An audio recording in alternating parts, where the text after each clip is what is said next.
जब double engine सरकार की बात होती है तो बीजेपी उदाहरण देती है बिलासपुर के इस all India institute of medical sciences AIIMS की। इसे मानना पड़ेगा, बनाया तो आपने काफी अच्छा है। मोदी जी का आशीर्वाद हिमाचल प्रदेश पर है। और जब आप डबल इंजन की बात करते हो तो मैं इतना जरूर कहूंगा, डबल इंजन की गाड़ी भाजपा संग पहाड़ी, और पहाड़ी राज्य है, पहाड़ी लोग बहुत दिल के सच्चे और पक्के होते हैं। ये एम्स जैसा मेडिकल इंस्टीट्यूट हो, पीजीआई सैटेलाइट केंद्र हो, मेडिकल कॉलेजेस हो, आईआईएम हो, आईआईटी हो, ट्रिपल आईटी हो, ये सब मोदी जी की देन है हिमाचल के लिए। नहीं, पर जब भाषण चल रहे होते हैं, आप गांव में निकल के लोगों से बातचीत करो तो वो मोदी जी का जलवा तो मानते हैं, लेकिन वो कहते हैं यहाँ पे कुछ खास नहीं हुआ। इस तरह के कुछ आपके शोकेस प्रोजेक्ट्स है, आपने एम्स बनाया, आईआईएम बनाया, लेकिन जो जमीन पे उनको दिखना चाहिए विकास, जो वोटर के दिल को जो विकास चाहिए, वो कहता उतना नहीं आया, उतनी फीलिंग नहीं आई उसको। नहीं, ऐसा नहीं है Rahul ji.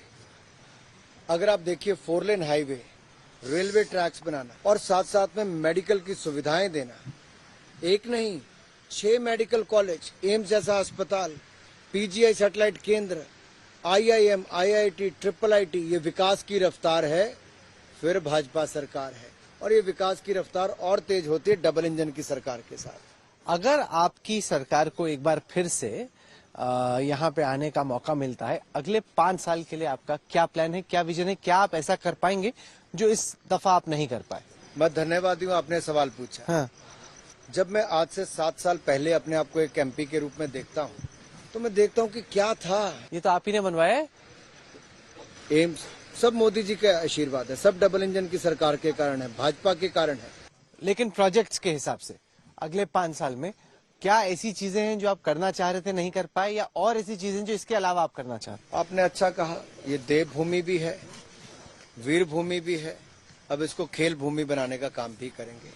High altitude training centres हो, खेल के मैदान हो, क्योंकि पहाड़ी लोग फिजिकल फिट भी बहुत होते हैं और अपनी प्रतिभा के साथ कर भी सकते हैं, और देश भर के लिए एक बड़ा केंद्र बन सकता है।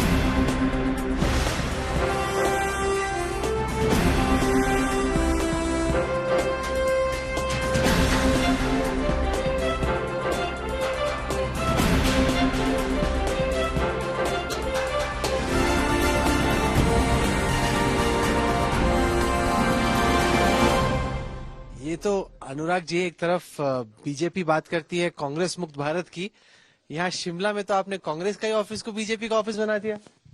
देखिए, जब 4 वर्किंग प्रेसिडेंट में से 2 वर्किंग प्रेसिडेंट कांग्रेस के यहाँ पर आ जाएं, तो कांग्रेस छोड़ो यात्रा में ये दफ्तर भी छोड़ कर गए, उनको पता है कौन आने वाला है।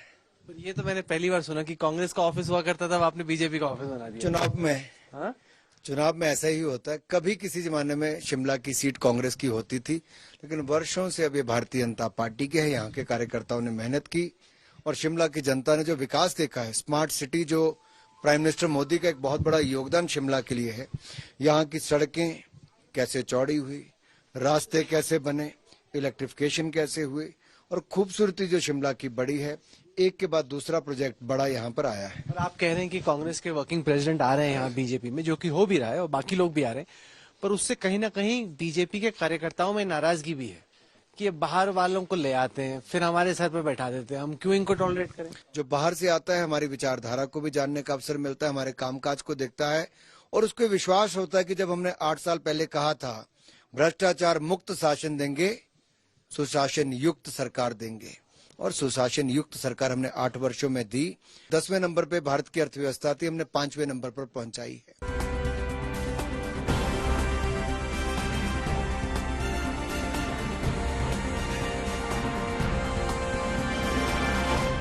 हम लोग शिमला के मॉल रोड पे हैं, शाम की सर्द हवा का मजा ले रहे हैं। अनुराग ठाकुर जी हमारे साथ हैं। यहाँ पे जिस तरीके से ये शहर ग्रो कर रहा है, क्या आपको लगता है कि एक ऐसा टाइम आएगा जहाँ पे मॉल रोड पे चल पाना या शिमला में रह पाना बहुत ज्यादा मुश्किल हो जाएगा?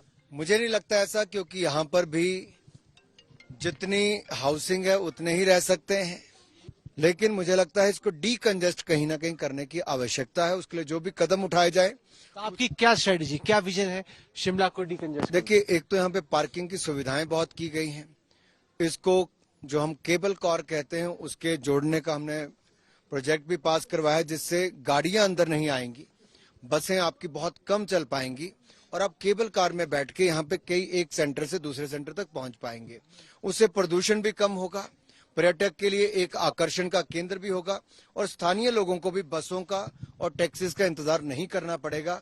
अपनी गाड़ियां भी जब नहीं चलाएंगे तो डीकंजेशन होगा। एक तो ये, दूसरा यहाँ पे बहुत सारे दफ्तर ऐसे हैं जो शायद आज जैसे हर किसी को यहाँ पे होने की आवश्यकता नहीं हो सकती। हो सकता है कि किसी एक कोई विभाग ऐसा हो जिसको वहां से कहीं बाहर ले जाने का काम किया जाए, लेकिन वो बड़ी डिटेल में स्टडी करने की आवश्यकता है।